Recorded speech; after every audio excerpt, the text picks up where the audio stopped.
नमस्कार दोस्तों, स्वागत है आप सभी का मेरे YouTube चैनल स्टेनो गुरु शिवा में। दोस्तों शुरू करते हैं आज की डिक्टेशन। संपादकीय गति लेखन संख्या 39, गति 80 शब्द प्रति मिनट। स्टार्ट। कोई काम किया जाए और यह किस स्तर का रहा, उसकी गुणवत्ता क्या रही, उसमें कमियां क्या रहीं, इस पर अगर कोई राय मिले यानी फीडबैक मिले तो यह काम की गुणवत्ता में सुधार का एक सबसे बेहतर जरिया होता है।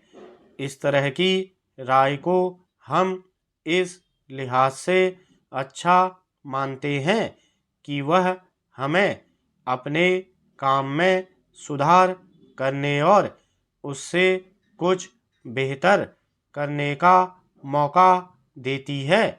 हालांकि कुछ लोग अहम के दायरे में सिमटे होते हैं, वे इस तरह की राय को चोट की तरह ही देखते हैं, मगर सच यह है कि काम पर ईमानदार राय मिलना काम को बेहतर बनाने का सबसे कारगर उपाय है।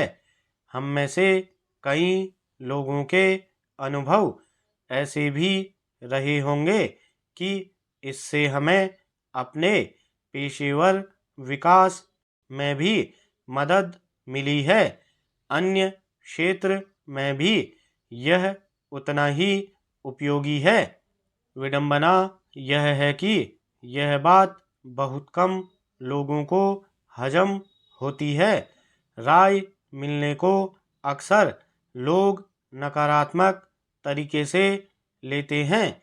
इसके कारण को समझने का प्रयास किया जाए तो यह शायद हमारी संस्कृति का हिस्सा ही नहीं रही है। इसलिए लोग अपने काम को हमेशा पूरा मानते हैं और इस पर आने वाली राय को आलोचना के रूप में देखते हैं। यही वजह है कि अक्सर लोग राय देने से कतराते हैं। यह स्थिति राय देने और लेने दोनों के लिए ठीक नहीं है।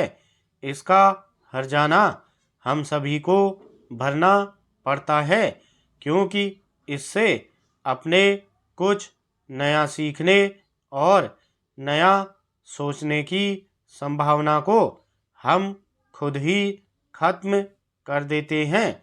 जबकि अपने काम पर मिलने वाली राय को एक अवसर की तरह देखना चाहिए।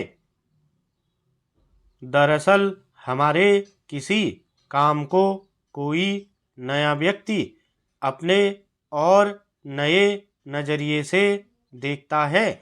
ऐसे में जो बिंदु और विचार अभी तक छूट रहे थे, उन बिंदुओं को यह उसमें शामिल करने की सलाह देता है। इससे हमारा काम और इसकी गुणवत्ता पहले की अपेक्षा और अधिक बेहतर होती है। सवाल है कि इस विकल्प को बंद क्यों करना। जिस तरह हम स्कूल में कई सारी नई बातें सीखते हैं, वैसे हमें यह भी सीखना होगा कि किस तरह से किसी इंसान के जीवन में यह मायने रखता है कि उसे एक व्यक्ति के रूप में और बेहतर बनना है। इसके सहारे व्यक्ति दूसरों के विचारों को सुनना और सम्मान देना सीखता है। हम यह सोचने के स्तर पर लोकतांत्रिक होते हैं कि कोई दूसरा व्यक्ति भी कुछ जानता है और कई दफ़ा हमसे बेहतर जानता है। इस तरह हम समाज के एक संवेदनशील नागरिक बनने की प्रक्रिया में शामिल होते हैं। स्टॉप।